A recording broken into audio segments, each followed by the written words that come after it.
Yeah, sorry, I should have done that from the beginning. In the introduction to talking about, I love it. I'm kind of really excited by this topic of the taboo of not having money. So this is a talk about, it's not about accumulation, not about getting your mojo on for some 5-step plan about how to make money. This is about being with not having money and the relationship you have and the meaning that we make, that we put on not having, and providing a space to have a conversation around it. Whether you're projecting it on someone else, your anxiety around them not having something, or believing that they're not having something when they are whole and powerful beings unto themselves, regardless of what you make out for them to be, or your relationship to feeling like you're not whole and spirited and powerful because you don't have the ABC of consumer money and whatever objects that might mean for you. So Marcus, I just want to introduce again to have a conversation around maybe the times in which you were kind of more trauma induced or anxiety riddled with not having money, or other people feeling that for, like, because they have a fear and anxiety about not having, and what it means for them and their relationship to you. So then what it means, because just that, all that projection around that. And then maybe talking about what the value of going through a period. It could be a period, it could be forever. It doesn't matter. Around the value of not chasing the dollar, or not having accumulative wealth that is seen to be powerful and good. Yeah. Glad to be here to have this conversation, because it's a very interesting conversation to have. And of course, the frame up, of course, is financial taboo, like what it means to not have it. And yeah, for me, my family was always, I'll say it, like they're workaholics, and had their entire life basically based on that idea that you show up for work, somebody pays you, and you always have that momentum back and forward. So a lot of what they traded was time with their kids, myself and my brother.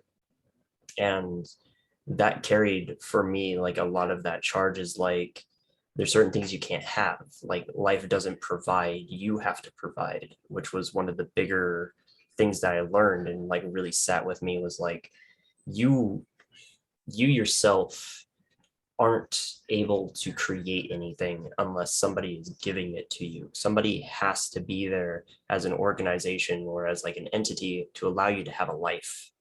And that was that was one of the bigger things that I learned, was like, you can't make your own living. You have to go and do things for other people. You have to spend a lot of time for other people, and you have to make other people's, for lack of better wording, bullshit work so that you can have a paycheck, and that's your life. You're going to be the worker ant, and that's all you're going to be. And yeah, for a long time it was like, what is money? What are the value of things and stuff? And like, for the longest time I didn't really have like an actual value for that. And even when I first started working, because I worked like 18 years, 18-year-old, like when I reached that age of being 18, that's when I started out working and putting my all out there for a paycheck. And it wasn't the best. It was terrible. Like, first I had to shave my beard, which was a very very traumatic experience. It made me really sad. It was one of those moments where I finally realized, and it finally clicked for me, that like, I have to give up things. And it wasn't like something I could have come to in that moment and recognized why I was crying.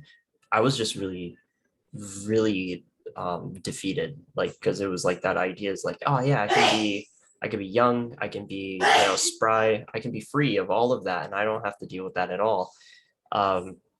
But then there was setbacks in my family. My dad was into trucking.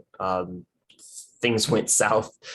My mom, she'd been through like quite a bit of surgery, and quite a few things happened there. So like nobody was working, like not even my brother, he wasn't working either.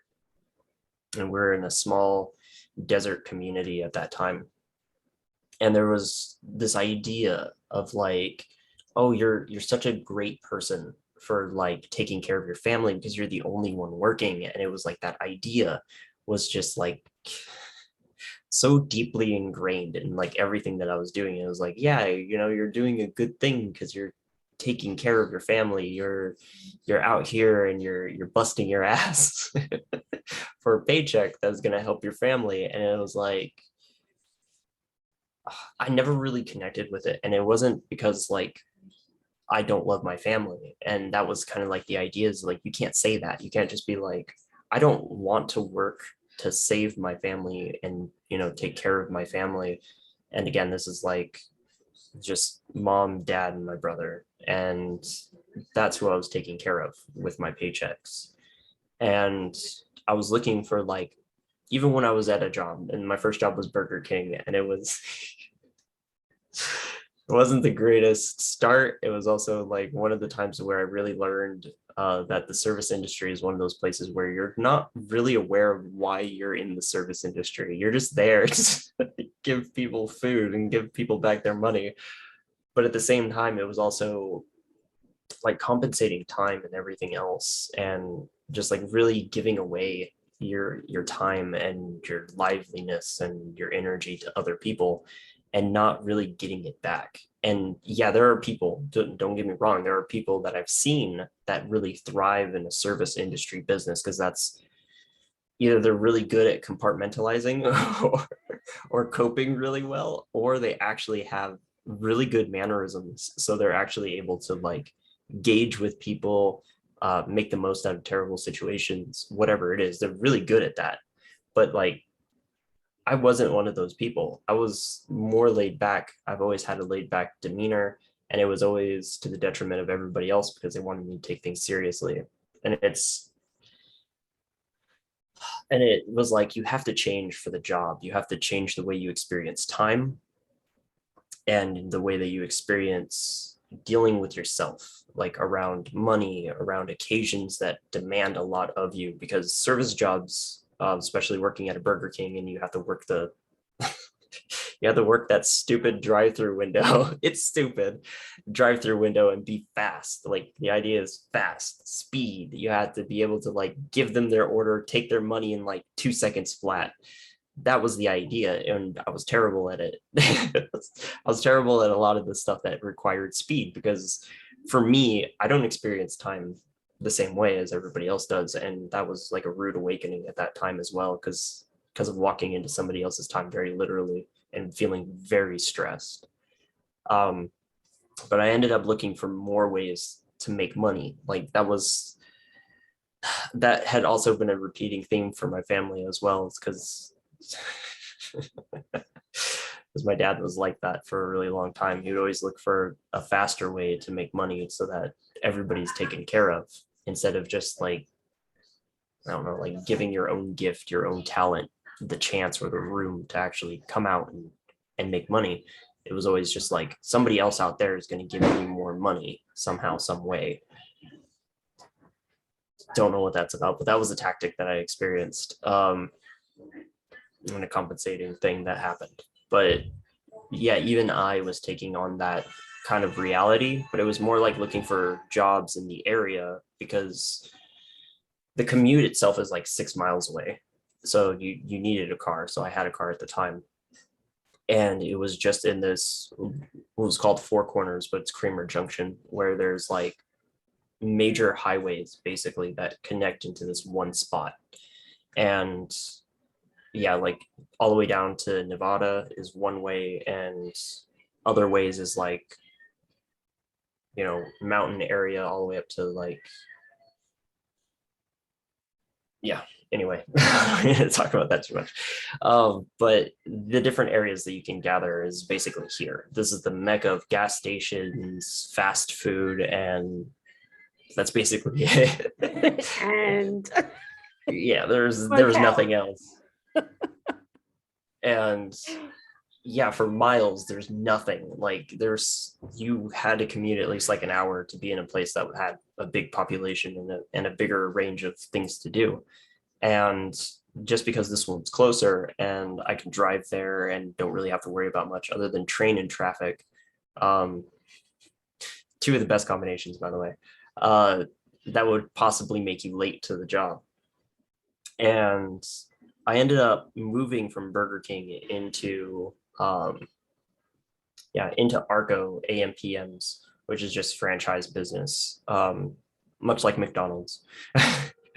If you're a franchisee, you could just get a building and put it there. Um, yeah, it was, and that one taught me a lot about how people can manipulate you based on your desire to make money.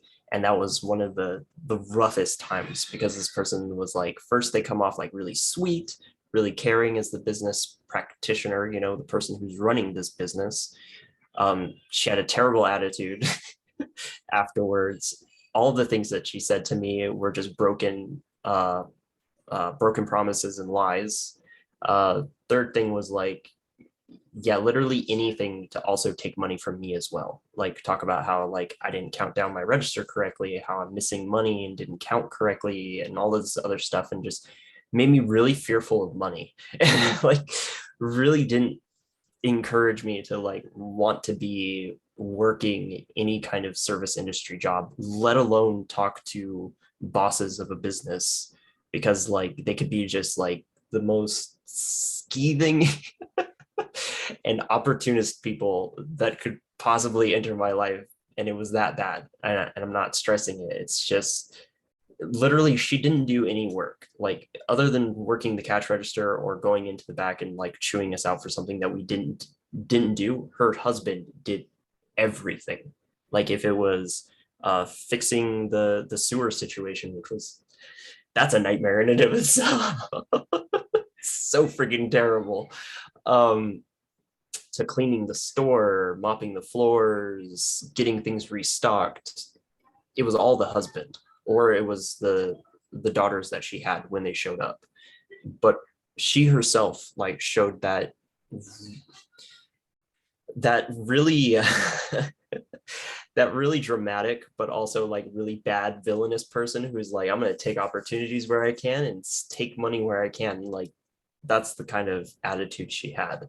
And yeah, it made me disinterested in money, but also in like material things, as well as like if I'm going to be an owner of a business, I took on that like meaning of like, yeah, like sometimes you have to be an asshole or put people off or steal from them in order to like really get where you want to go in a business. And I was like, first off, that's terrible advice.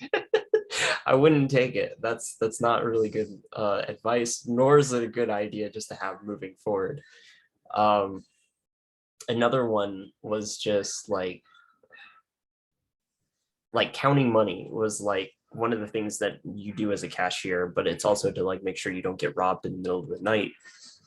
And there were like at least 2 or 3 different occasions where the AMPM got robbed while I was there. And it wasn't like money was taken, it was just objects were taken. So it was never like a gunpoint thing. It was just a bunch of idiots like trying to like run out the door or just take things and leave while I was distracted or doing something else. It was really idiotic. So like, yeah, money became like one of the bigger focals in that point in my life because I had to take care of a family that basically was straight up unemployed. Um, and that's like a household of 4, and having to make sure that I show up for jobs, be on time, be who they want me to be in order to make money. And as you could tell, it's 2 different experiences. Burger King just demands you to be fast.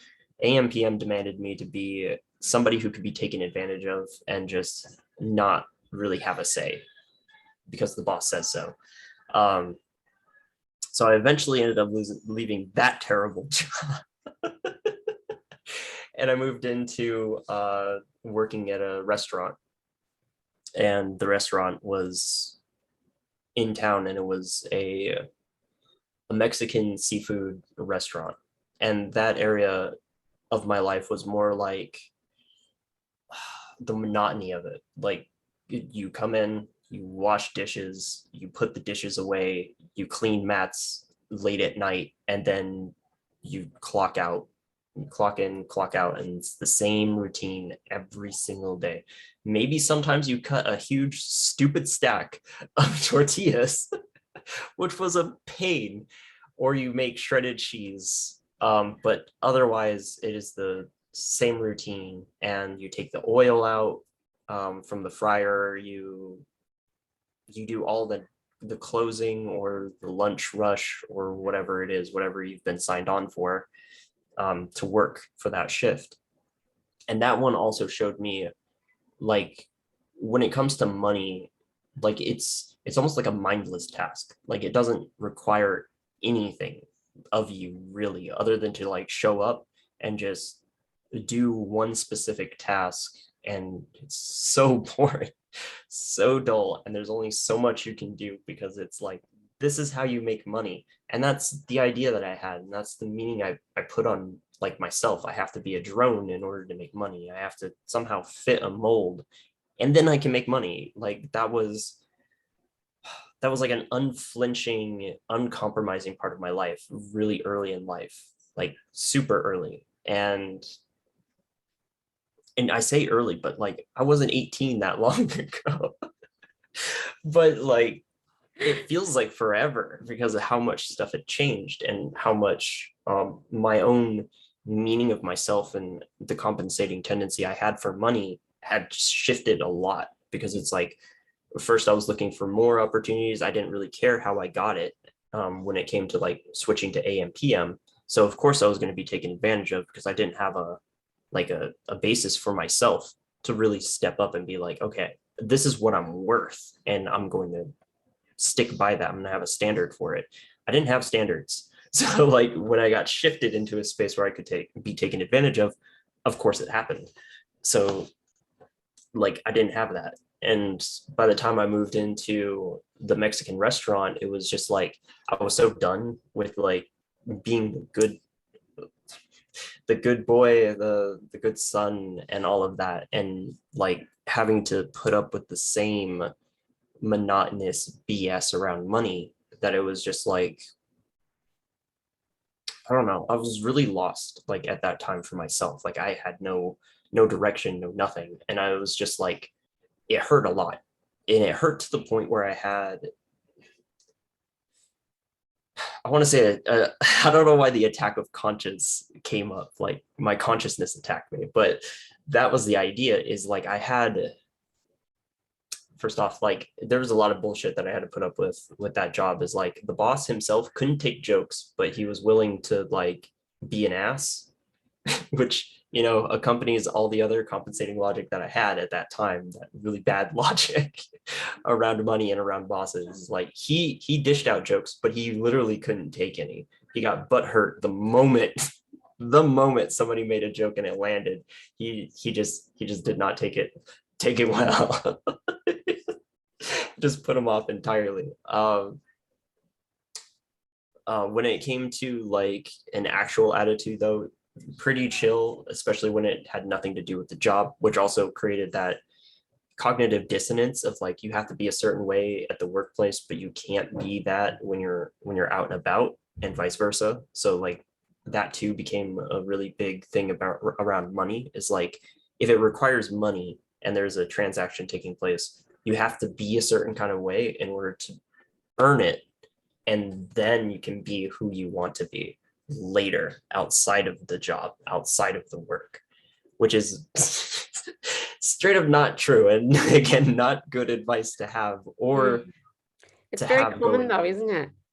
Yeah, it's It's fascinating. that's like it's a grain that actually runs deep. You know, I've got to let go of myself to earn the money, to then eventually one day somehow be myself when I have the money.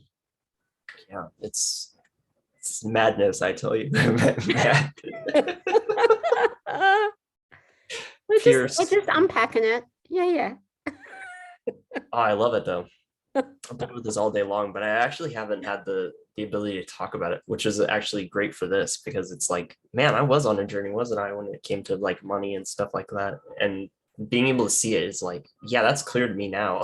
It wasn't clear to me back then. Back then it was just noise. Like money Mm, was like not only like the thing that I was just like going for at the time, and by virtue of the thing that you're going for is all that you're going for, anything that you've created within that time for it to mean is going to fill that space, and you're not really going to have room to grow out of it because you're in it. That's who you're going to be when you're in it. mm, And it's funny how my bosses reflected that to me. Like I had like three bosses at Burger King. One was like really laid back, really cool. I won't go into her personal life because no, that's her we're business. not here for that. Yeah. You're not here for that. It came up, but that's more of like a point of interest for myself. But she was really cool.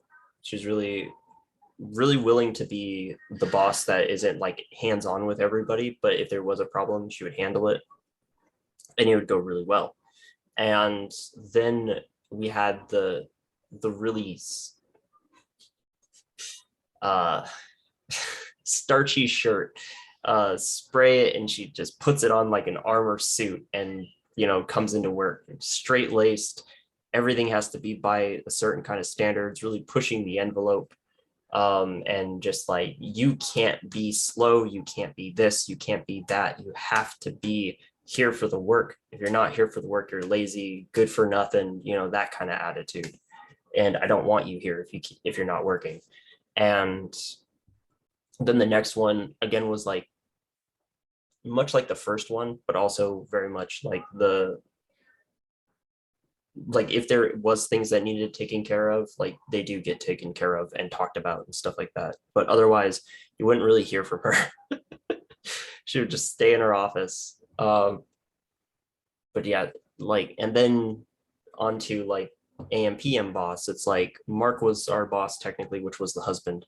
And he was always like really sweet, but he was one of those people who put a lot of burden on themselves. So like they burden themselves and then look at other people and be like, I'm not going to burden them by asking them for stuff unless it's like small stuff that like they can handle, but I'm Mhm. going to handle the big stuff. And that's what he would do. The wife was more of the person that like gives orders, expects everybody to follow through with them, but does not reflect the same level. Just does it. It doesn't even try. But everybody else must meet her standards and higher if they want to be in the work and all of that. And everything could go horribly wrong, but like one person is to blame, and it's Mm, definitely not her. mm. It just It, it feels like your story is really highlighting, the trauma that we bring to work as well in trying to in there's a kind of a thing about we're trying not to be ourselves in a way, or there's a belief that we can't be ourselves. So there is actually a trauma in that, and how we show up to work, and but also the bosses, how they believe that they should be in yeah, showing up. And so, there's this kind of like melting pot or workplace around kind of self-denial to get the job done somehow. And how a lot of work is like that.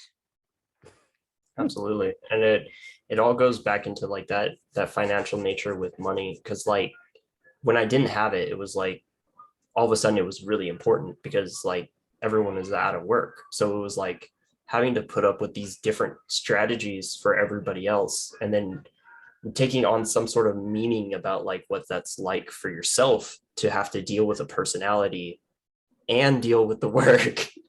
Just kind of like comes in and like is hand in hand. And that's how I see it, is like the relationships that were there, they didn't show me how to be anything other than like deny myself, deny my heart, don't really bring myself in a way that's natural to me. Instead, it's like, no, you got to conform to like what the standard is, and that standard changed like through all of those different personalities. It's like, but that's how fluid we are, and like having to set ourselves up both financially and personally when we deal with money and deal with situations that like require us to do something for somebody else, is like you're gonna like you're gonna mold yourself in there somehow. And it's gonna be a mess, and it's absolute mess. And yeah, by the time I like got to like working at the Mexican restaurant, I hit that point where like I burned my right hand on oil. Like it, the person raised it too high that I was carrying it with, and it got all over my backhand, and it burned all the way through and like created like all kinds of like cisses and damage. And it was like I took time off and I just didn't really talk about what the problem was. And that was another thing, was like, if I'm there to make money and I'm there as like this person getting paid, I wouldn't say partners, because we're not partners when it comes to like working with other people. That usually is like a tier thing. Was like, I didn't have a right to complain. That was the other thing that I took on about myself, is like, if I'm doing this for money, I don't have a right to complain. And if I can't do it, then like there's no use talking about it. So like eventually I met with the boss and told him like what happened with my hand and all of that. And he was like, you should have come sooner. And it was like the guy himself that got it on the back of my hand thought I dropped the thing on purpose because he didn't notice. I was just like, no, like I wouldn't drop it on purpose. That's hot oil. That's not something you screw around with. And and yeah, like that sense of self was just like, yeah, I'm removed from it entirely. Like I don't really have a say because they pay me, and that should be good enough for me. Which again is not. It does not equate the same. That value does means literally nothing if you're injured and you're getting burned and you're literally destroying yourself in order to make money for somebody else. That's not how that works. And getting money from somebody else, like when it came to that, it was just like, that was terrible. Terrible.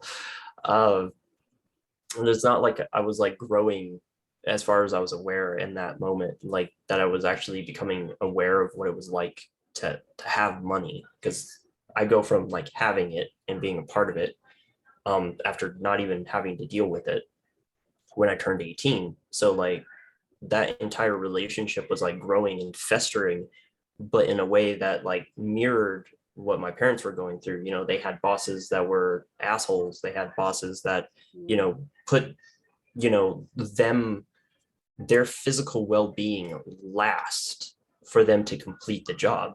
And it was just like I was repeating that without ever having to work their jobs. Wow. And that's what it began to mean for me.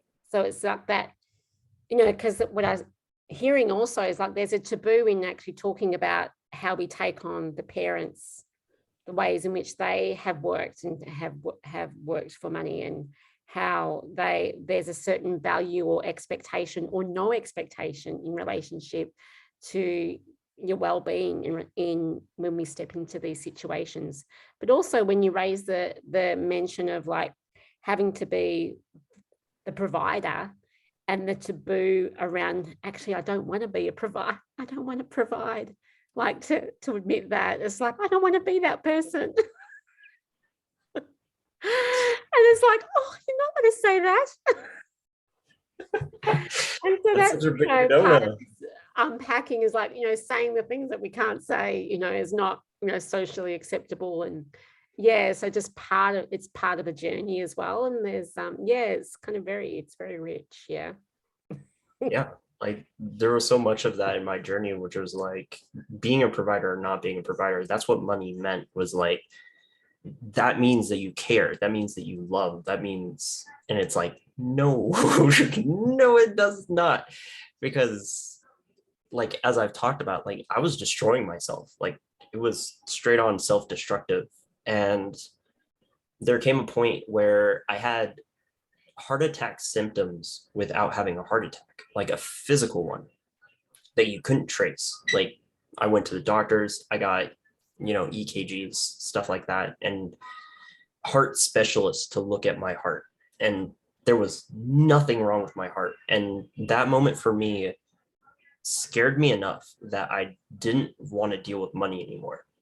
And what I mean is, one of the days that I finished working it, and it was one of those shred the cheese days at the Mexican restaurant.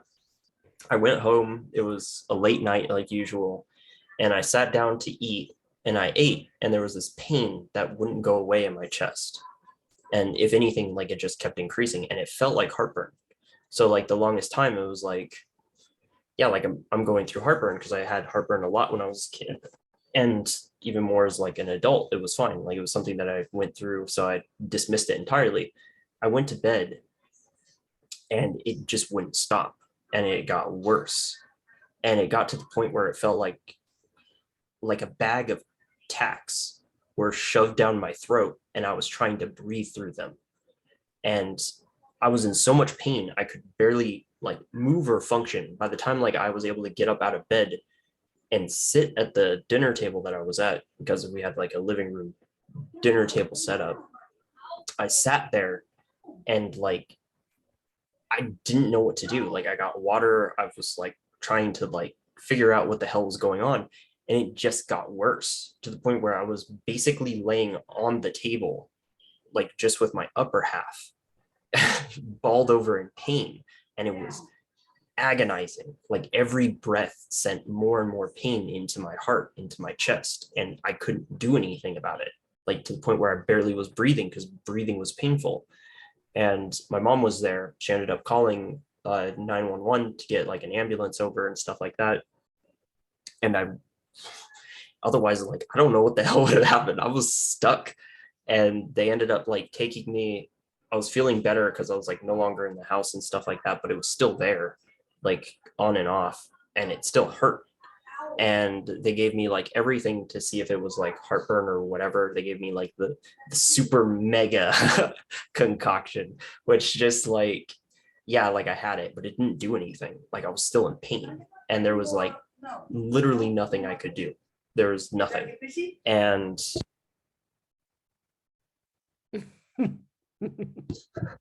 while that was going on, I was just going through the motions, because it was like, okay, we got to check what's wrong with you. Go through your doctor or your provider or whatever to check your heart, make sure everything's okay there. And like I went through stress tests and everything else, and literally nothing.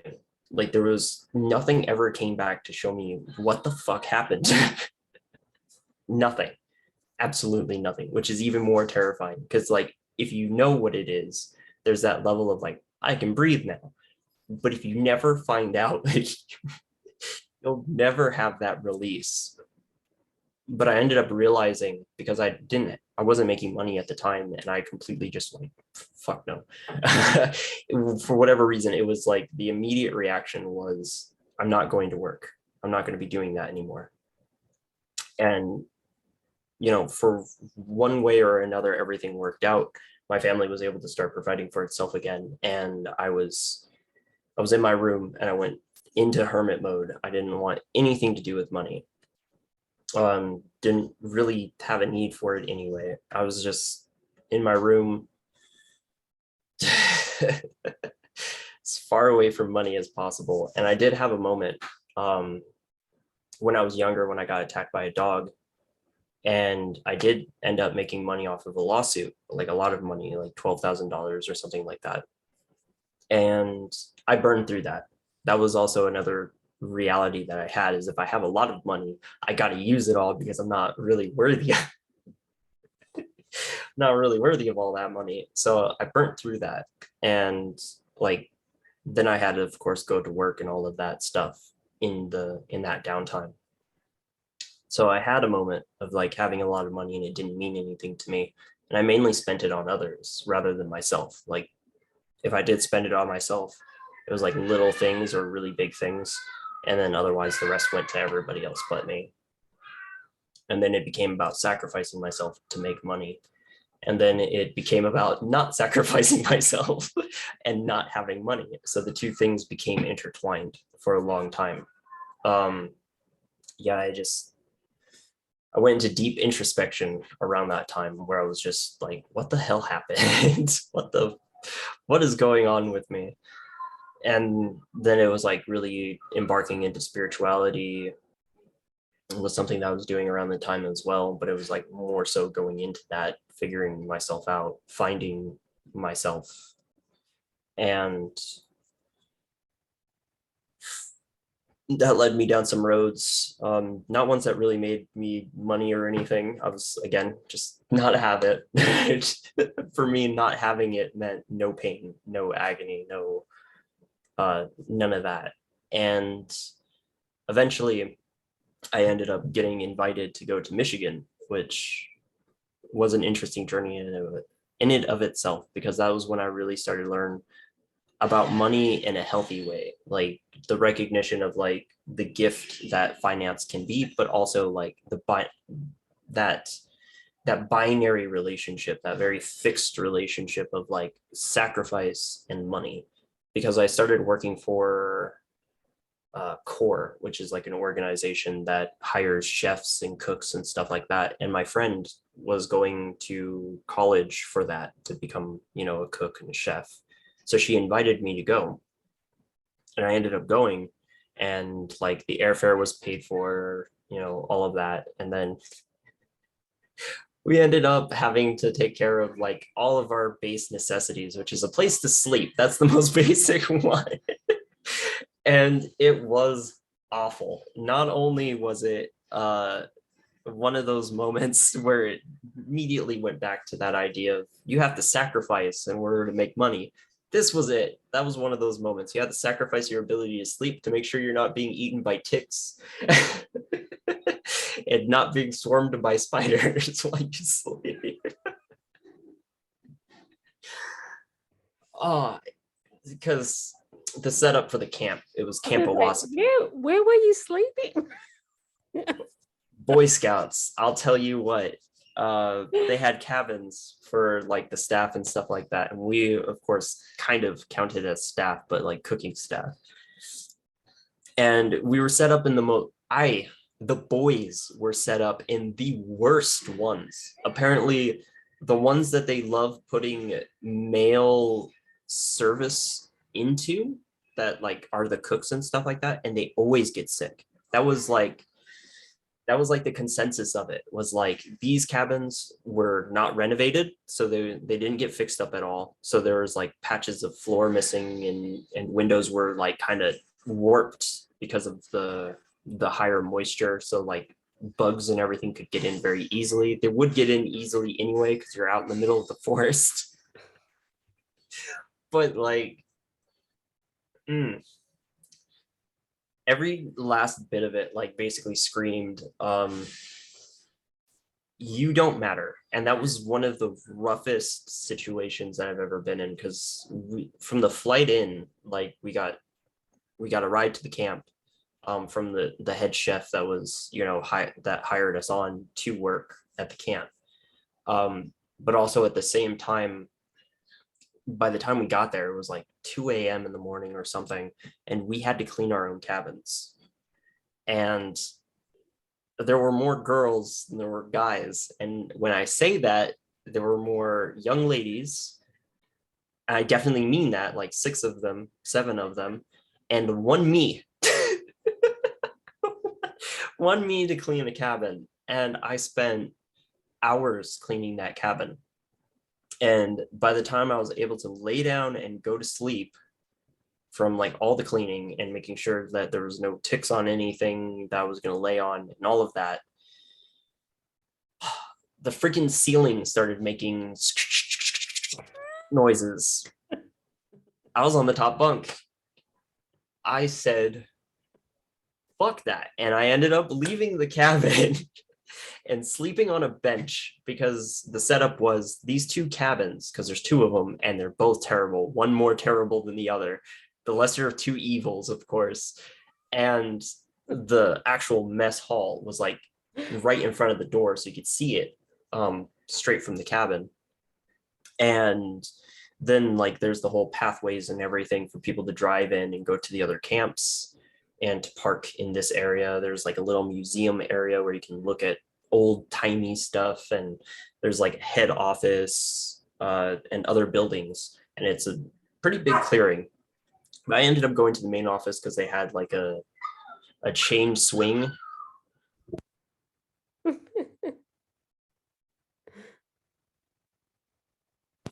Yeah, my little man is crying. Hi. It's okay.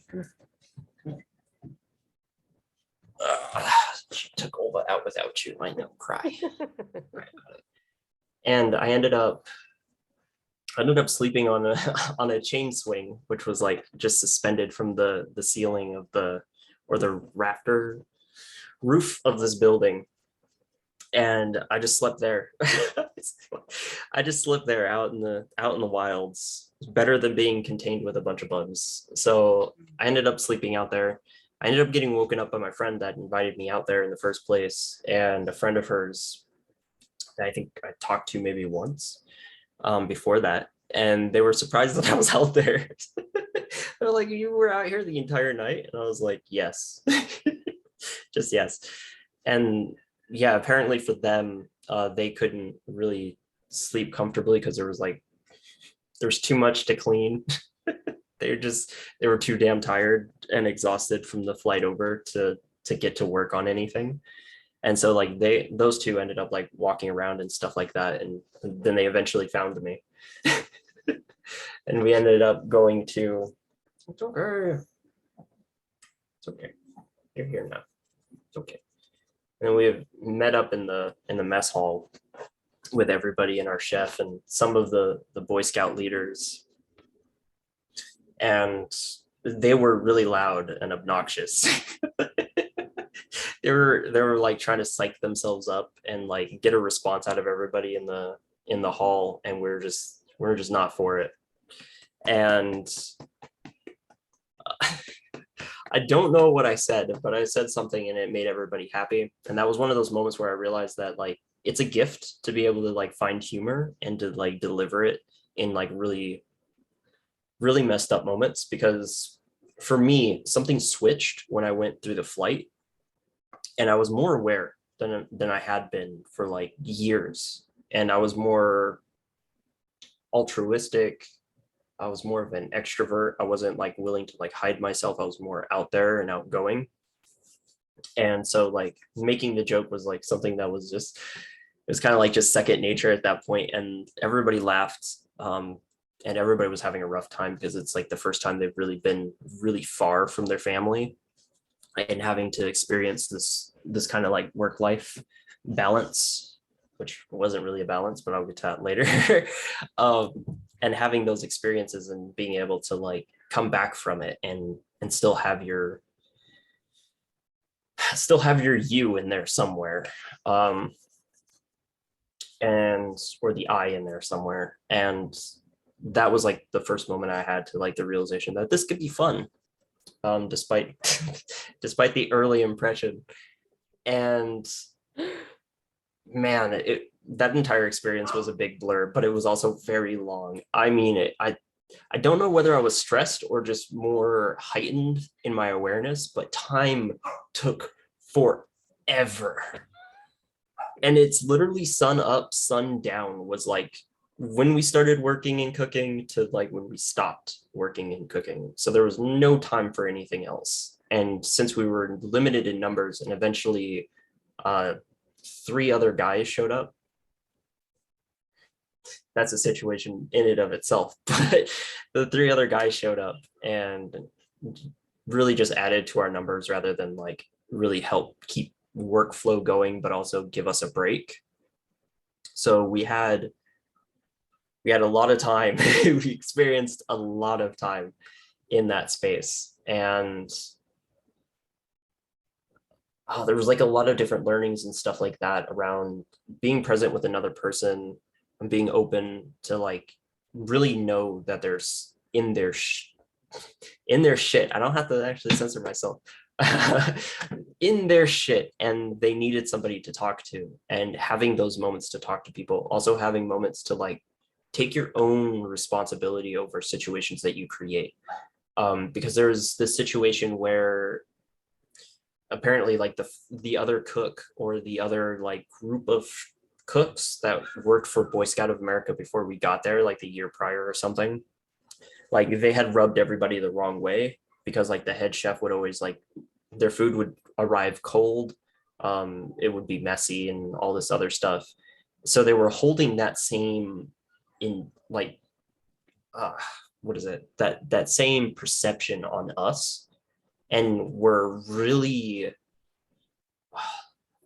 they were both standoffish, but also like they held that like kind of pressure for us to like serve, but like at the same time like really make it something that they will actually enjoy at the same time. And it's like you actively like sabotage yourself if you're trying to piss us off, because like at the same time they would talk to the head chef and be like, oh yeah, the head chef is cool, and then they would be like really standoffish to us, or like not really talk to us, or like really help, like they were just like oblivious to us otherwise. And it was just ridiculous. I don't know what the hell was happening, but I ended up like actually talking to them, like vocalizing to an entire room of people I've never met or even talked to. It was like, have some common decency, like we're not here to just, be abused or like be looked down on. It's like we do require help. And it's like the last person you should piss off is your cook. Like you piss off your cook and like you're not going to last very long. Yeah. If you don't have a car, you can't get to the Walmart. So, you're shit out of luck if we decide that you're an asshole. Just shit out of luck. But yeah, like I had a moment where I was pushing back against like what it means to destroy myself and also not be myself, and exploring myself at the same time while everything's going on, and like really growing out of that, and not taking what other people tell me at face value. Like if I wanted to move cabins, and for obvious reasons, like if the handyman comes to your cabin and tells you these are the worst, most least renovated or even touched cabins, but everybody who enters them ends up, going home early because they're sick because they come down with something. No, like that's a whole space that already has an energy to it. You do not deal with that freaking energy, okay? That is a space that is a big fucking no-no.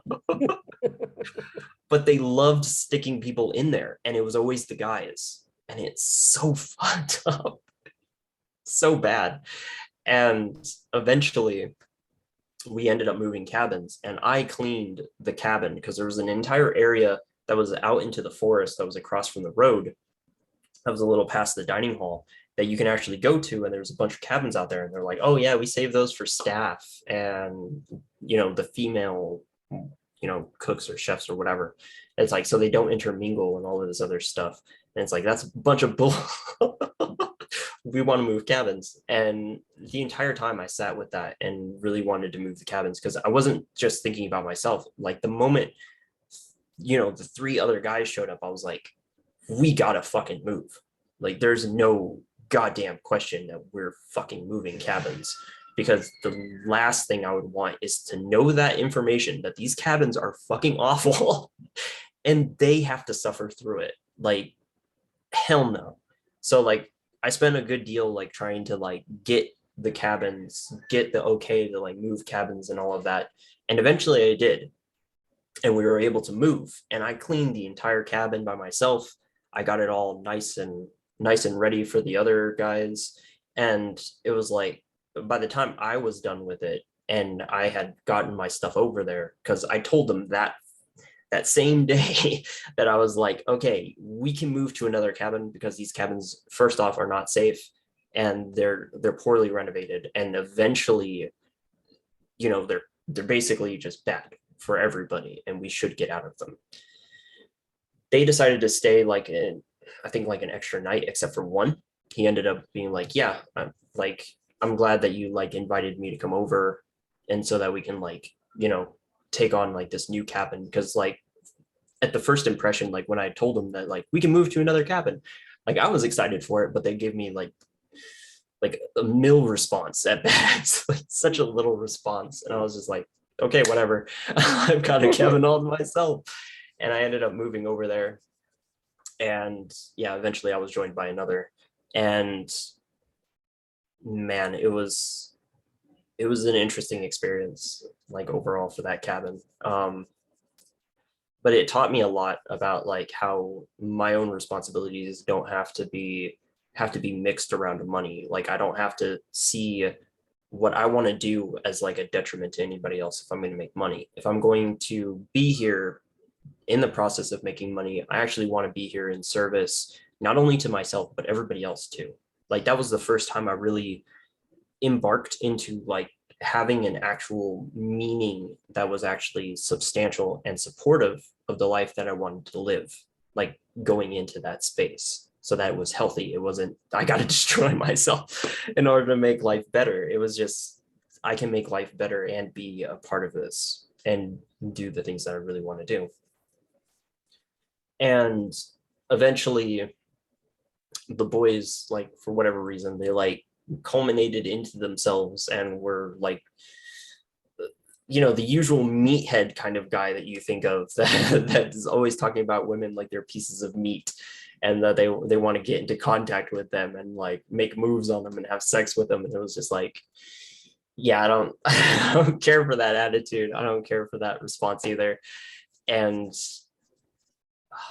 they were really out there for that. I don't know what the fuck happened, but that was their focus for some reason after a while. It was just about like getting laid. Don't know what that was about, but I ended up talking. Can I just stop there? I just need to grab the door. Just give me a sec. Yeah. It's about making moves now.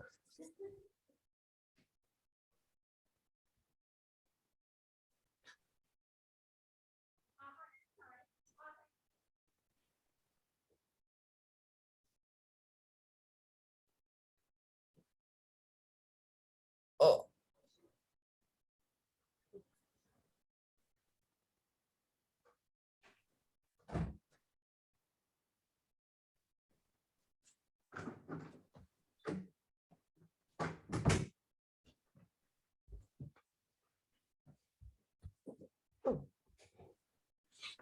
Oh. Well, at least my dog stopped whining. He just decided to lay down. That's good. And eventually I left because I talked to the chef and I made him aware of the fact that not everybody is cut out to work in the atmosphere that the kitchen is requiring, and that it's highly demanding, but not everybody can compartmentalize themselves into this experience and just completely forget that they're homesick, they're not really feeling it every single time, and they need a break, because if they don't have it, like the stress builds and that just destroys the environment even further.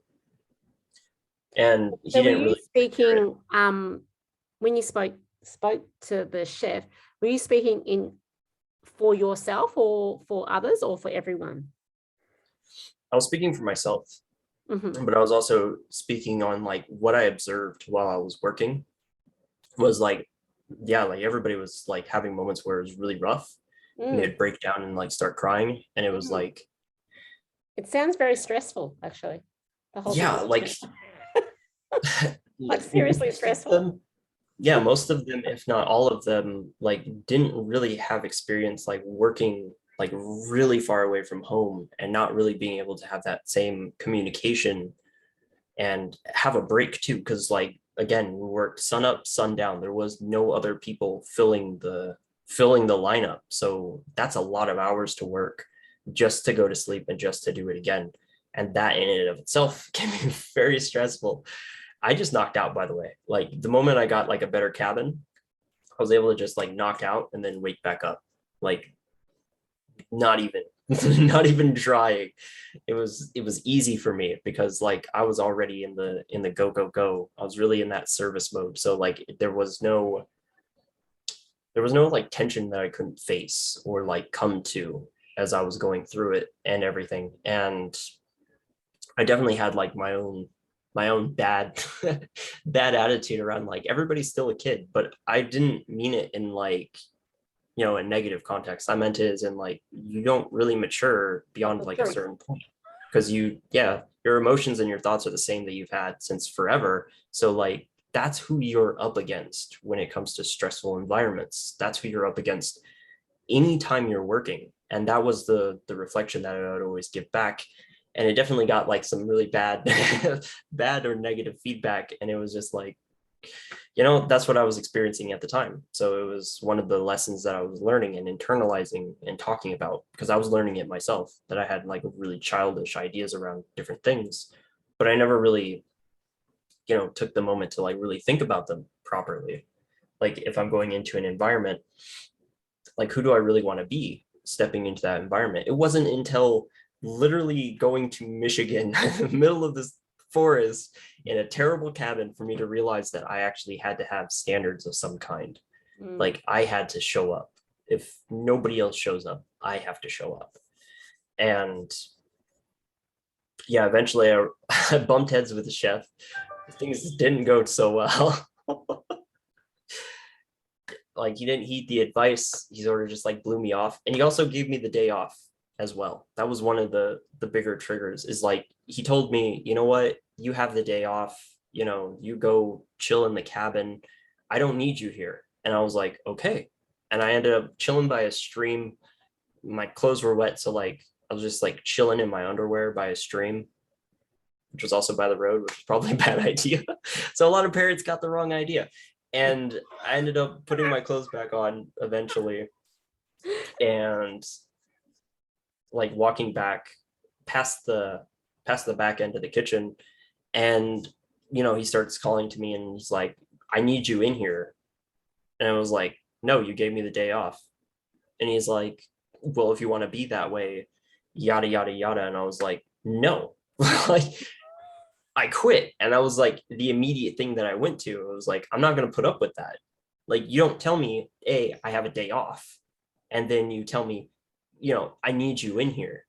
It's like, you don't you don't flip me the bird vocally, and then just be like, oh yeah, but I need you. Like, no, fuck off. Yeah. You want to be that way? Be that way. Yeah. So yeah, I ended up learning that I do have standards. After all, I didn't want to deal with an environment that was like that, where he can just call you off one day and just be like, okay, like, fuck off, I don't want you here. And then just be like, okay, I need you here. What are you doing? It's like, I don't need that bipolar stuff. You can keep that. Don't do that to people. Don't give them mixed signals. That's not how you lead an environment. It was a gift in a way, because it actually helped you stand up in a way, didn't it? That the gift of someone being completely messy helps you kind of work out where you're solid in. Yeah, definitely. Because it was like, who are you? Like, to just be like, no, and then yes. Like, no, I'm a person. I do need a break. Everybody in that kitchen needs a break. Yes. And apparently my vocal I vocalized like, I will sue you, but it was more like one of those things that just like popped up and I said it. I don't know why the hell I said it. But there was also a supervising head chef that showed up that we were like kind of communicating with on and off, but it was mainly Marcus, which is the funny thing. The chef's name was Marcus, and the head chef that was there, I think his name was like Axel or something like that. I don't remember, but he was there making sure everything was going smoothly and everything else. And yeah, I guess that was for him, because eventually I heard that Marcus was removed from that position, and another chef ended up there, who ended up with like having more backup for people and having the ability to have people go on their breaks and everything. And like, he was able to handle the situation a lot better than Marcus did. And yeah, I was adrift out in the universe with very little money, because I hadn't yet got paid yet. But I also didn't have contact with my bank, which was terrible, because apparently there was an overdraft that happened while I wasn't paying attention to my bank account. So the money couldn't even go into the account because the account was closed because of the overdraft, which was great. So I had no money except for what I had on me. And I ended up lost for a while. I'll definitely say that. Lost and homeless for a while. Didn't really have a place to sleep, didn't have a place to like put my stuff, nothing. Whatever I had with me was what I was carrying with me. And yeah, in that moment when it came to like money and stuff like that, it was the furthest thing from my mind. Like when it came to like food and stuff like that, I was just aware that I actually need it because you kind of do need food to survive. And it never really, first I was stuck. First I felt stuck. And I ended up contacting a friend who was going through his own consciousness awakening on YouTube. So he had like live streams and stuff like that where he would just talk about his journey and just like kind of carry it through. And he lived in Michigan. And my first goal was like, I needed a place to stay. So like being able to crash with him would be really cool. It didn't turn out like that. Instead, he gave me the advice of like, you're not stuck. And it was like, just be aware that you're not. You're telling yourself that you are. And that left me with the idea that like I can go do anything. I'm free. You're not stuck. You're free. And it was a really eye-opening experience because from that moment on, I was able to just leave. Like I was able to just walk around, go do whatever I wanted to do, and be led by my heart. Because that was immediately the thing that came to me. It was just like follow your heart. Where does it want you go? And I ended up going to, I wouldn't say it. Well, I did go through to a thrift store. It was like a Goodwill, and ended up getting like a, I wouldn't say it's like a coat. I also wouldn't say it's a jacket. It was like a weird combination of both. And I ended up getting that and like some gummies or something, and ended up continuing the walk and ended up at a don't remember what it's called, but it was like a setup for like again another thrift store. Like you bring stuff in, they'll buy it off of you and then they sell it. And I ended up in there and I was like walking around in there and I was like, okay, like I do still require stuff like a charger, a tent, stuff like that. So I can actually have like a good time at least being out in the wild. Um, and I ended up like having a conversation with the manager, I guess, because like they had multiple managers and they cycled through them, which is what I came to learn later. But I ended up talking to her, really apparently like awakening her to like this idea that she can be free, because like apparently she too wasn't happy or something. But she ended up like giving me a bunch of stuff and like paying for it on my behalf. So like I didn't need the money. And I got like a charger, I got a tent, and I think that's it. So those two things. And ended up getting a ride to the lake because we had this break at one point where like all of the Boy Scout of America members and the kitchen staff all went to the Lake Michigan, and we're able to like bond and have a moment to just chill amongst each other and not have like the work get in the way of that, which was really cool. I really bonded with the Lake Michigan. I sang "Mama, I'm coming home" like when I saw it, and I ended up going into it and like being there for a while, and then everybody else came to the lake after a while when I was like floating around in there. I love water, big bodies of water.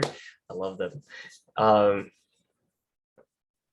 But I ended up wanting to go back there. Like something about it was like, that's where I want to go. And that was like the intent after like, I'm free. What do I want to do? I want to go to the lake. And that was the intent. So I managed to get to there. The lady also bought me food. She also bought me a lotto ticket. She gave me the ride. Like it was awesome. And like I thanked her, wished her luck with her own journey in life, and I ended up leaving and never seeing her again. True story. I didn't. I ended up visiting the lake, staying at the lake for a while, and learning that I knew things, or that there were parts of myself that I already had awareness of, but like didn't really appreciate till then, because it was like, how do you keep a tent up if there's no poles to stick it in the ground with? And especially if it's one that is suspended by like string and stuff like that, which was the tent that I got, but it didn't have any of that. So I actually learned that I already knew how to string together say like long grass or like branches and stuff like that to get it to weave into each other so it can actually suspend it. So I was able to suspend my tent and my disbelief that I actually knew how to do that. And it was great. I got to live at the lake for a while. It was obviously a no-no with most places. They don't want you to just like stay there overnight, especially if they have like their own little gate up and a kiosk that you have to pay for parking and then for camping and all this other stuff.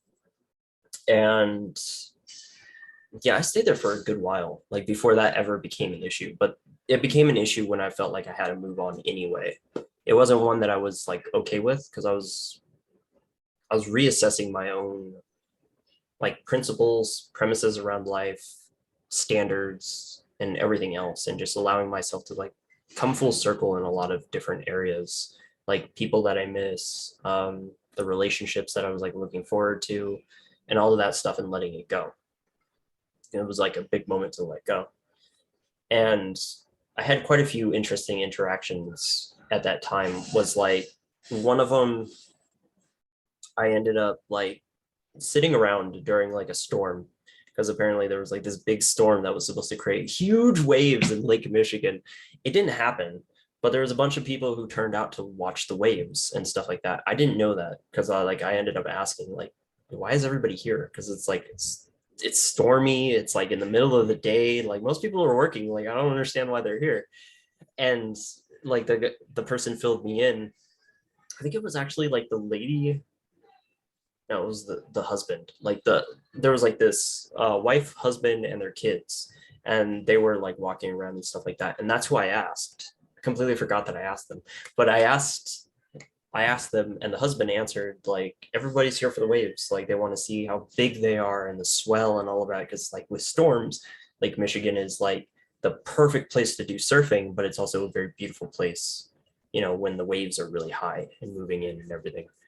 And everybody started clearing out because eventually everybody realized that like, it's kind of lackluster, nothing's going on. And it was like raining.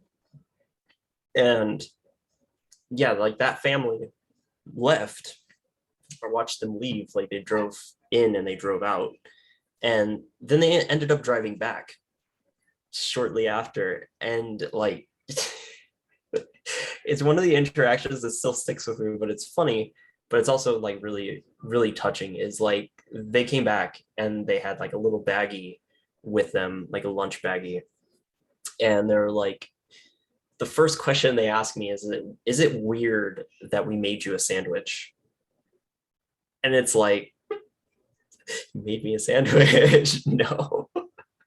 But like that's such an interesting question to ask somebody if it's weird that you made them a sandwich. But it was really heart touching and it was beautiful because they gave me like drink, sandwich, I think like a little like a gummy snack thing also in there. I don't remember what was in there, but like the sentiment carries all the same.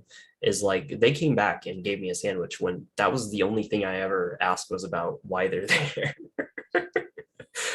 And yeah, it's something that sticks with me. It was a beautiful experience.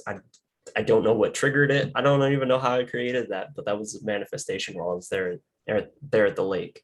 Was getting more food, even though I still had food. It was just a beautiful, heart-touching gesture.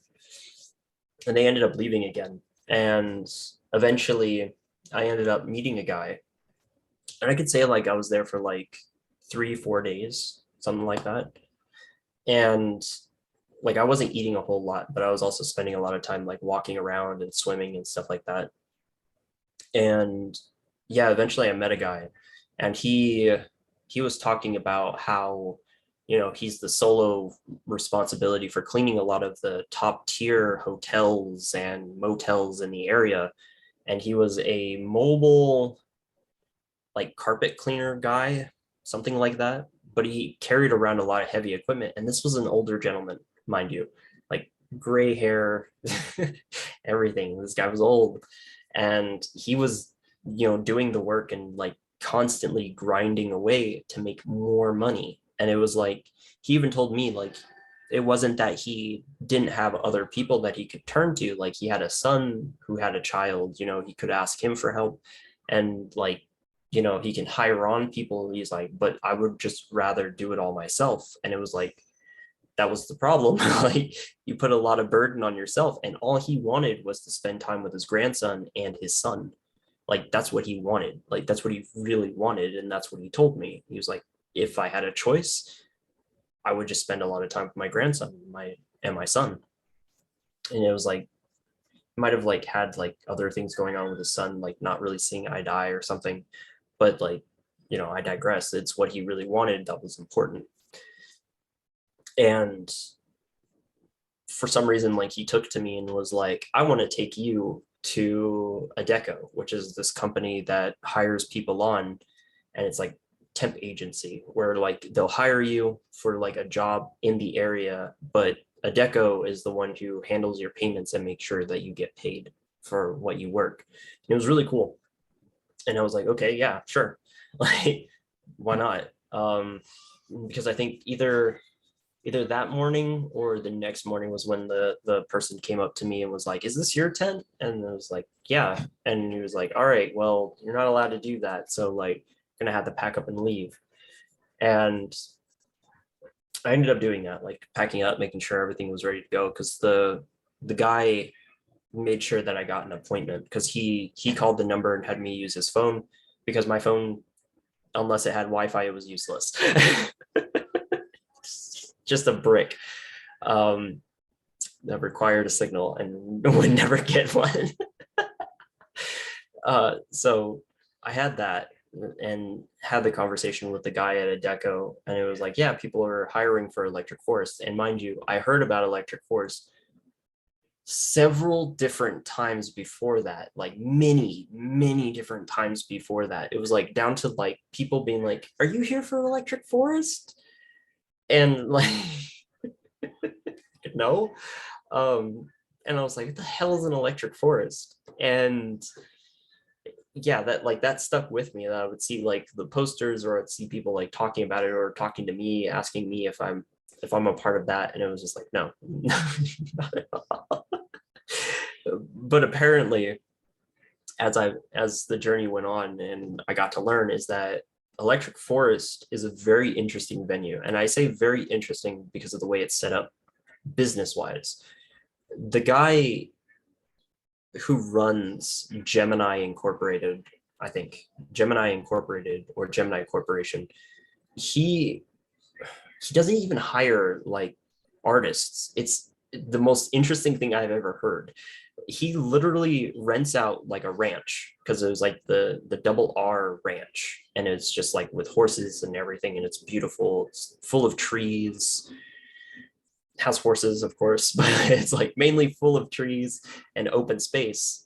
And they put on venues for performers, like people who do electric dance music, EDM, and all of those kind of venues for music. But he doesn't pay anybody, which is fascinating. He doesn't pay the actual entertainment and performers who show up. They show up because Electric Forest is just so damn, like, it's such a huge opportunity to reach your audience that people just show up as artists to play Electric Forest. And I was like, how does that work? How does that work?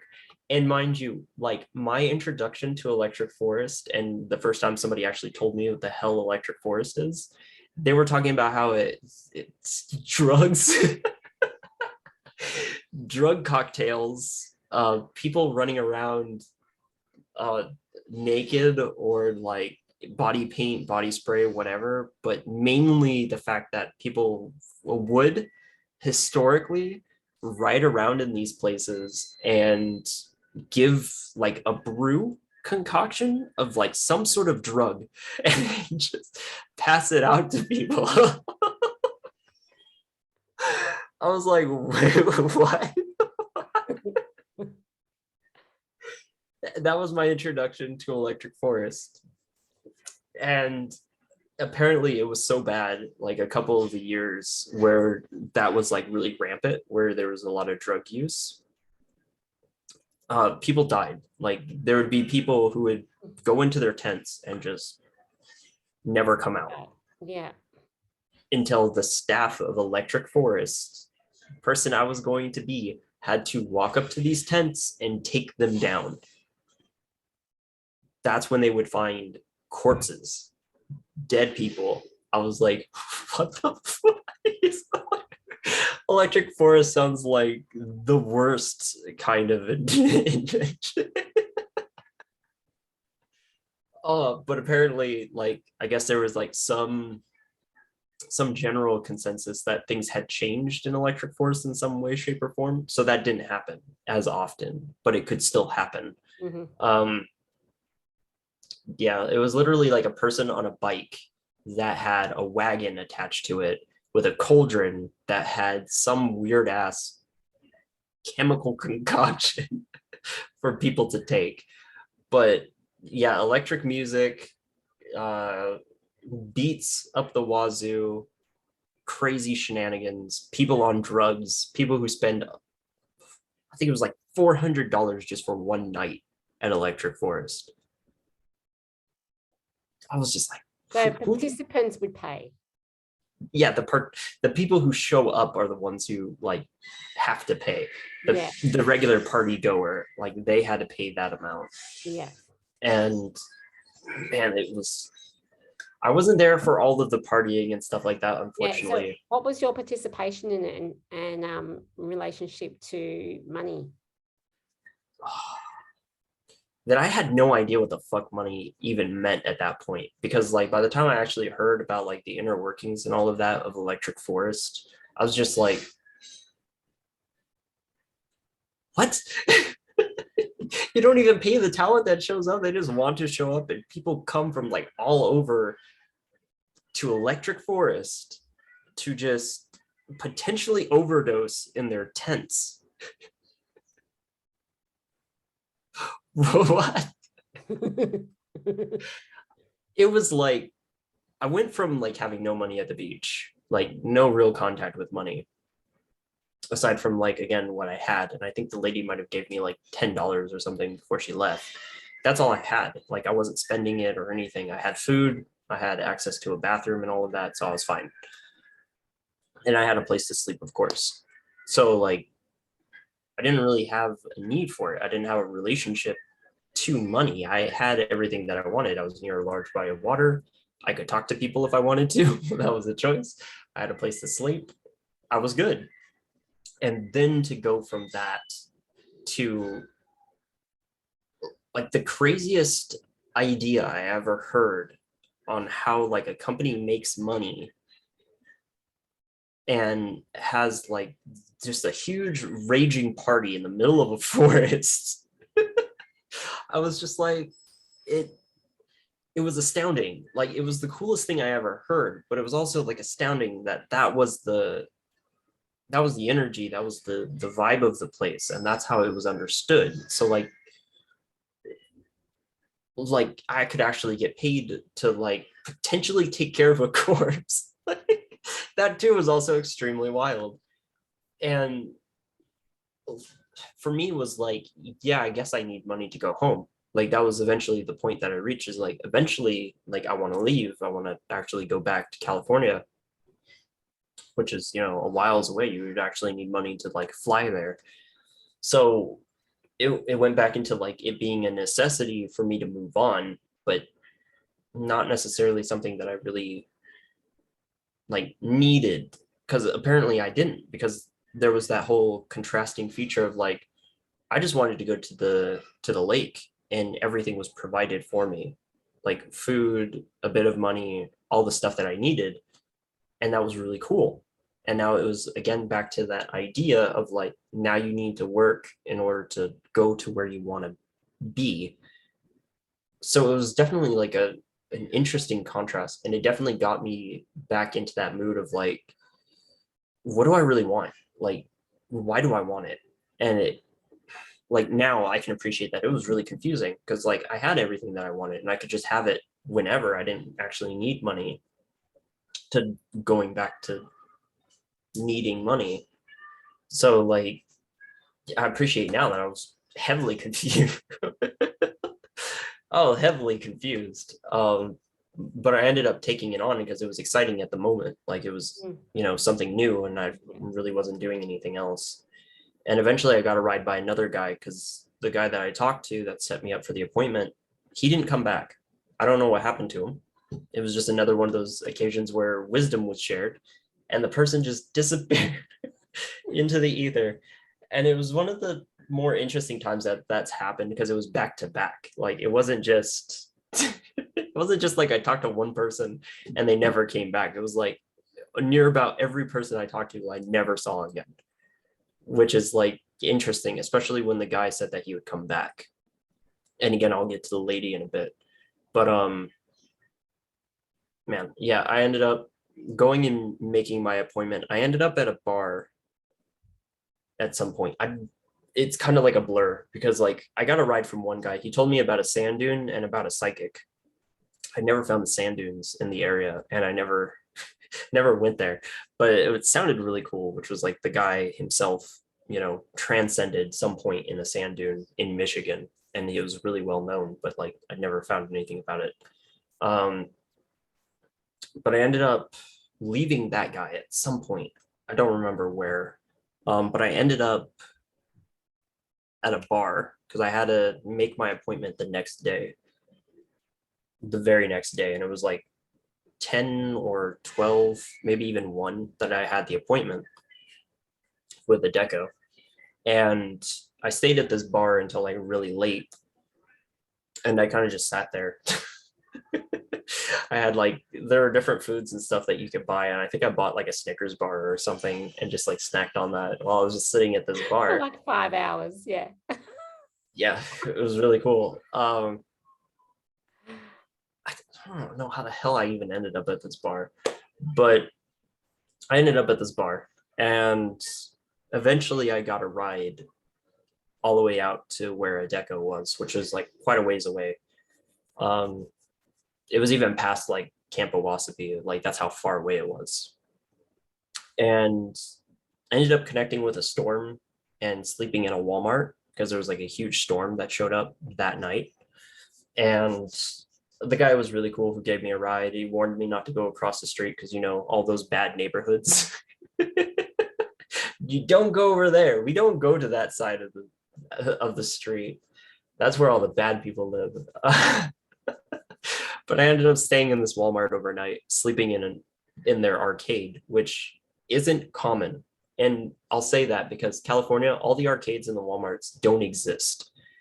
There are arcades here in this Walmart where I'm at now, which is Washington, and there was one in Michigan when I was in Michigan. I've never seen them before that, and it's an interesting thing.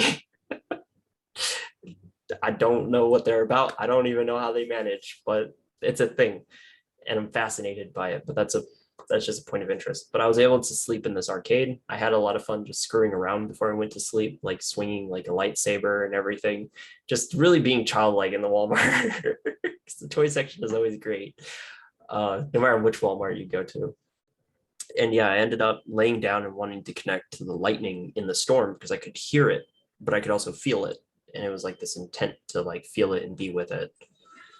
And yeah, I went through everything with the deco the next morning. Ended up having, the conversations that are usual, like where do you live, like all of this other stuff. But the best part about a deco was that I didn't have to live. My address didn't matter because I could still get a job, which is super important because I don't know if it's the same everywhere, but in the United States, usually if you want to work for like a Walmart or a Subway or something that's more consistent, you actually need an address that is that area. Otherwise, you can't get a job. Right. Yeah. So a deco, because it's a temp job, you don't need one. They just give you a credit card and they're like, okay, we're going to pay you on that. And that's all you need. And again, it was like in the relationship with money, it was like now I have something that I could literally just do at any point, like just look for a job and just, get paid. It's like, but what do I really want from that? Like, what is the real driving motivation there? And I didn't really have one. And again, like, hindsight's 50-50, 20-20. That idea of like what it was to go back to dealing with money again was just like, well, I thought I needed it. Like I felt like at some point I would need it. And it was neither here nor there. It wasn't like I had to have it. It was just like, well, if I want to go home in some way, shape, or form, it will be a requirement. And it was just like confused, bewildered. Okay, let's go for it. So we got this job. Adecco was more of like, they're an agency that makes sure that they get in contact with the organization or whatever that you're going to be working for, and then contact you with the details when it's when it's okayed. And I was going to work for Electric Forest. I considered other things, and there was other opportunities that were open to me, and I got like a bunch of like, oh well, according to them, it's like Electric Forest was really strict. Like you have to show up on time. You have to make sure that you're working the job and not just partying, because for obvious reasons. And you had to, make sure that like if you're really there as a staff member, that you show up as a staff member. You don't just show up to like get free drugs, to listen to music for free. Like you are there to work, and that was the important thing, which apparently didn't matter, because by the time Adecco got around to me, it was like a while later, because I was like, there's more stuff. There was more traveling. There's so much traveling. I could talk about travel all day long. So like, there was a lot of travel because I had to get back to the bar, because the bar was actually the closest place to Electric Forest. So I had to get back there, and I did not have a car. I did not have a ride, and I didn't really have anybody that I could call, because again, my phone is kaput without a Wi-Fi signal. And I definitely would have reached out to the guy at the bar, because I ended up becoming friends with him because he was really cool. We had our own conversation, which is like based in spirituality, accepting the self, and stuff within that relationship. And definitely I was talking about like what I talked about with the guy that signed me on to Adecco, which was like financial responsibility versus the things that you actually want and care about. Because you can show up financially to a situation to gain that as like the thing that's going to sustain you, but ultimately it doesn't fulfill you, because it's not true. Like for you to grind away at this when you really want that, that's just the ABC to Z thing that we get like trapped into. So like he gave me some insights on that. I don't even know if I still have the recording of that, but it was really cool to have that conversation. So yeah, like I was on the journey to understand that as well throughout my Michigan trip. So it was a really good taboo to talk about. And to further that end, it's like moving in towards like travel, as in like how do you travel without money? That was the thing that was interesting, because I ended up getting a bike, but first I got a ride from a cop, which was interesting because I was walking in the median, because there was a freeway kind of that had like a giant grass patch in the middle that I was walking on in order to get from the Walmart back to where I needed to go. Because if you stick to the road, you're eventually going to get there anyway, was the idea. And a cop ended up pulling up on the median and, talking to me, asking me if everything's okay. I was like, yeah, I just need to travel, and this is the most surefire way that I can actually get back to where I need to go. And the cop ended up being like, well, it's not really safe and not really, lawful to walk on the median. So like he offered me a ride. He also warned me against another cop that was like cruising by, and he was all like, well, it's a good thing that I showed up first, because that guy is an asshole. I was like, okay. So he helped me get the bag into the trunk, or next to me, one of those. And, I talked to him for a while. Didn't really get much in that conversation that I remember, but ended up going all the way back to one of the towns. I don't remember. There's quite a few towns and little cities in between everything. So I ended up in an area that was at least close by to a place where I could just like walk to it or travel. I think it was like, the hell's the name of that place? It was like water something. We'll go with that. It was water. That's where we live. He ended up dropping me off at like either a gas station or like a hardware store somewhere near there within the ballpark of that. So I ended up really wanting to get my hands on something to suspend my bag because I had a really long old military kind of bag, or like an old storage bag that had like a lot of extra space where you can unzip it and it like really like comes out and it's like a long tube. So I had this long tube of a gray bag, and I didn't have a way of really carrying it properly because it had my tent, it had my clothes, it had my shoes, had everything. And it was the only thing I needed to carry. So I needed like fastener belts, which are like the feeding lines into belts that you can ratchet. So it tightens down and doesn't go anywhere. And I can use that as backpack straps and all of that. So I ended up going in. I ended up getting like some bungee wire, but like it didn't really help. So I was like sitting there and I was like, damn, I don't have any money because the other ones are expensive. Well, expensive in that like I couldn't afford it. So I sat there for a while and I was like, what am I gonna do with just bungee? It's not gonna work.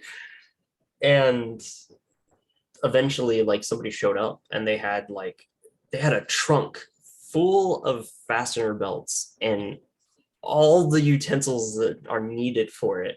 And I was just so thankful for this person. They showed up out of nowhere and they were just loaded. And they're like, I have so many, I don't even mind. Like, you can have as many that you need in order to make this work. And I was just like, awesome. Like, that's what I needed. And I ended up belting this thing to like work as like a bag so I can carry it.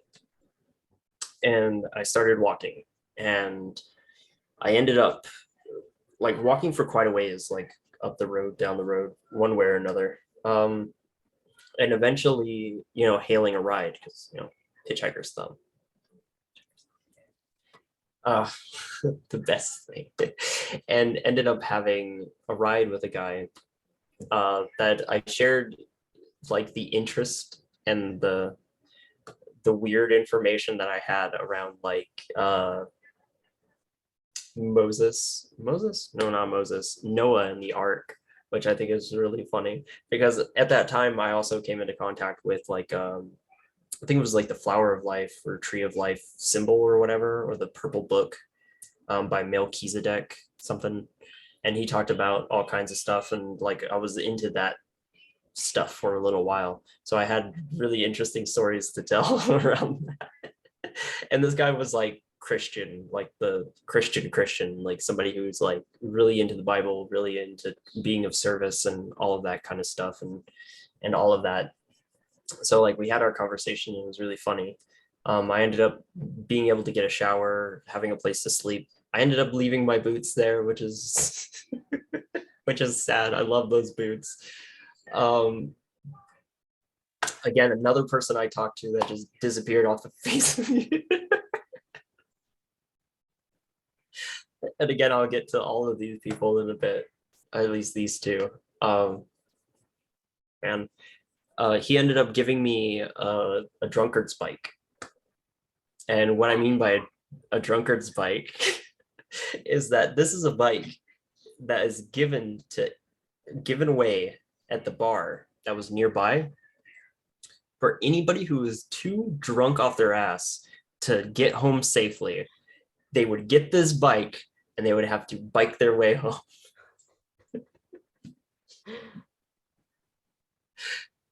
Beautiful. Like, Yeah. I had no idea that that's what I was going to get, but I ended up getting a bike from that interaction, and also, shower and a place to sleep for that night. So it was really cool. I ended up taking this bike and finding a way to get my bag on there to make sure that it didn't fall off or anything. And since I hadn't heard anything, because I would have to go to Wi-Fi spots in order to find out like whether or not I'm hired to do electric forest. So I had to travel a lot to go to Wi-Fi spots, and different areas had Wi-Fi. Different restaurants, there was McDonald's, but I didn't really visit McDonald's. I visited McDonald's after I got a ride from people at Walmart. Like they ended up telling me about electric forest when I first left Owasapi. I ended up getting dropped off at the Walmart, and then I got a ride from people who did go to electric forest, but were, I don't know whether they were coming or they were leaving, but one of those. And they told me about it and like the fun that it is and all this other stuff. And I was like, okay. And they ended up going to like a McDonald's or whatever, and I decided to stay there and charge my phone because I kind of needed it to stay somewhat alive. Um, and yeah, I was having issues with my charger, which is why I needed a new one. And yeah, I ended up going back to like places with Wi-Fi and stuff like that, and actually ended up back in the place um, where I ended up the first time, where I felt really stuck, which was a little ways away from the Walmart, but not too far. And I was chilling there for a while. I ended up really getting in contact with like wasps and stuff like that. Like they would land on my hand, and I used to be really scared of them as a kid. But they were like landed on my hand because they were near my bike and everything, and just walked around and just left me alone. So I spent a lot of time waiting until I got a call back, basically, but an email saying that you're hired, you know, this is when you start and all of that other stuff. And it was a good while. I definitely worried about money. Like that was one of the things that was like really going on, is like, what if they don't get back to me and I don't make any money from this, and like I'm basically stuck out here and don't have a way back. So that started coming on, is like, then I started looking and like looking at all of the possibilities that I had, and even doing like an interview with a guy that like was running a like an Italian pizza sub something or other mix of things. At that point, were you kind of looking at plan B options? Yeah, I was looking at like all the options that were available and just being like, I'm gonna have to bite the bullet somewhere. I'm gonna have to self-sacrifice again. Oh, We're gonna Marcus, I was thinking maybe just go for another like 10 minutes. So however you want to kind of finish it up for 10 minutes, and then we can kind of reconvene at another time. Oh, absolutely. Yeah. Yeah, definitely. I'll say like by the time I got to like doing electric forest and all of that, like all the partying was done. It was just cleanup. So like I spent a lot of time around trash, around garbage that people bought. Like people actually bought these things and just left them. And there was like perfectly good tents and different things scattered all over the place. And it was all trash. And one of the biggest things was that so many people would go out of their way to just take stuff and like hoard stuff that was left behind, that they wouldn't focus on throwing things away. So there was this idea behind. What do you mean? What I mean by that is ground scores. So I'll explain ground scores. Is that if somebody left something that was very valuable, or something that you really enjoyed or looked at and you really wanted, you can take it.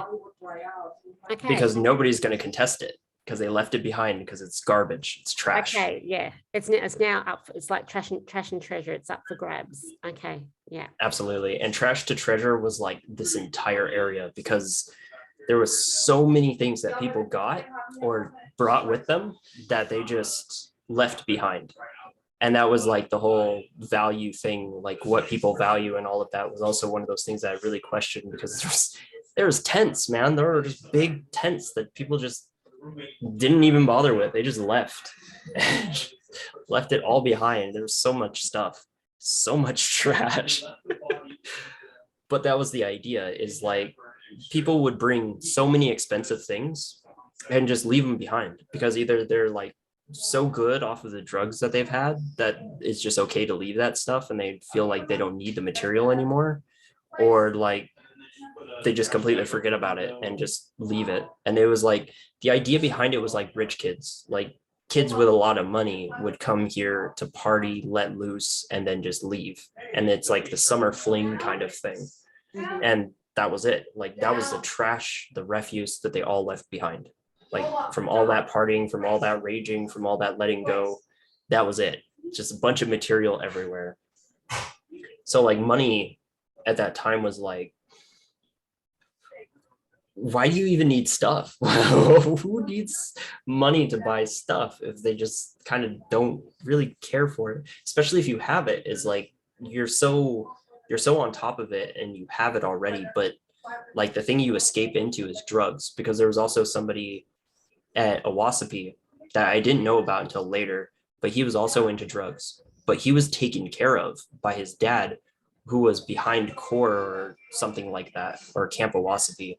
And he had him hired on so that he would have a job because he had lost everything from a divorce. And he was one of the biggest ones that were like just wanting to have sex and everything. And it was like, it's one of those situations. It's his story to tell, but that was like, what is money then? Like it became more of like, it didn't really serve like the people that were obviously really in it, because they still found a way to like escape or to do things that, you know, they lose it more than they actually use it. Especially in the space of the electric forest, it was like, that's a lot of loss. And I mean it. There's just tents everywhere, stuff everywhere, and like nobody claims it. They just leave it all behind. It's done. Crazy. And I do mean like acres and acres of like ranch land. And that's a lot. Like I think overall it might be like 100 acres or something, or like 50 or 40. Like there's a lot. Like Double D Ranch was like, or Double R Ranch was like really big for what it was, but that was for the space, and that was filled with plenty of people and stuff. So much stuff. And yeah, like everything that became what it needed to be about money and about place and everything else, like that idea began to like really ramp up by the time I was actually able to leave. Because by the time I left, I was covered in cow's blood. Not like a recently dead cow, but I mean like patties. Like they were left out in the sun because there was also kitchen staff and all of that that run the kitchens and cooking for everything that goes on in there. And they left patties behind and stuff like that. So it like thawed. It was a freaking huge mess. And I was dirty. I didn't want to clean myself and then put on dirty clothes. I also didn't want to put on clean clothes because I'm dirty. And eventually road tripped it all the way back to California instead of taking a plane. I had the money to take a plane, but I road tripped instead, which was really cool. So money became fuel, like just for the trip, but like everything else around it, like the understanding I had, the weight of it, like all of those burdens and responsibilities just kind of, they hit that weird mass where it's like, obviously I don't understand what the hell money is. And people make money and just burn money on stuff and abandon stuff, or they burn away their time on earth and with the people that they love, that they can spend on the people that they love, just for money. And they do it to their own detriment too. And that's like the old guy, and you know, having this remarkable business that makes money and not hiring anyone on to really help support him. So he wastes all his time and, you know, still makes money, but it's a trade-off that he's making. He chooses to make it. And as for like the two people that just went missing, I tried to get my boots back. The guy was gone. He went on like a mission or something for the church with kids and stuff like that. So I never saw him again. The lady, she ended up leaving her job and quitting, apparently like the same day. Which lady are you talking about? The one that was working at the thrift shop. Like she ended up leaving, and she just gave it up apparently. Like threw it to the wind and quit. And I even met the guy that actually owns those chains of shops, and I scared him.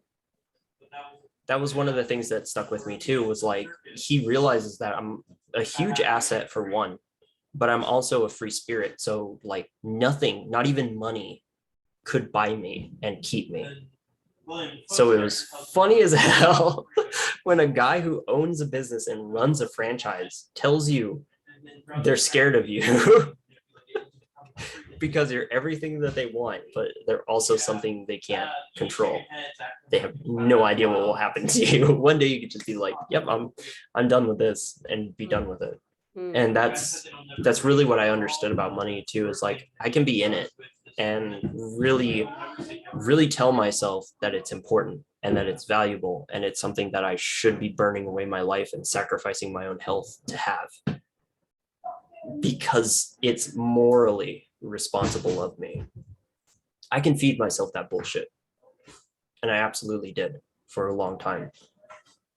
But by the same token, where I am today, I'm making money, like not regularly, but I'm making money based on what I want to do, which is meditations, actually, with the Creators Collective. Like, I do run those and I do like make money off of that, but it's because that's my joy. That's what I would rather do. Go out into the forest, take people with me, go to a river, take people with me, and just be online for that. And I have a greater appreciation for like the fact that that's how I can be there for others, but also make money too. And it's not the forefront of my focus or anything like it had been. It's just, it's just basically a way of showing energy is being put towards what I love and allowing that to be what I get to be there for, because that's what I choose to be there for, is what I love. It's the opportunity. Yeah. What a journey. Insane journey. I don't recommend it to anyone who's not me. Good thing nobody is me except me. Yeah, totally. I actually have this thing as how, we're made for this. It's like whatever journey we've been on, like we've been made for it. Even especially the hard bits, and you think that, oh God, I'm not made for this life. I'm not made for this world. But we're made for the journey. Absolutely. We're 100% made for this journey. We're ready. We get thrown curveballs. We get thrown really, really rough side patches, but usually it's for the sake of growth, which is very funny. The focus. So I guess this counts as part one. Part two would be you. Yeah. Interviewer. And I just feel like, so thank you so much for sharing your story. And it's really reflective. Like, you did literally go into the details of your life of how, just from one bit leading to another. And so it wasn't like a conceptual story. It was like it was your life real story, and how you went on a journey with that in relationship to money, in relationship to self, in relationship to your belief patterns, and how they continue to play out, and how it continued to transform your relationship to how you want to live your life. And that's the conversation about how we want to live our lives. And money is a really good, we're talking about the taboo of finance and possessions. It's a really good, actually, it's a really beautiful way in which it points to because it's so loaded, it's so loaded in our society about what it means to have it and to not have it, and more or less of it. So it's a really good kind of, I kind of want to say, like, it's a really good indicator. It's a really good tool to kind of question, and bring it up.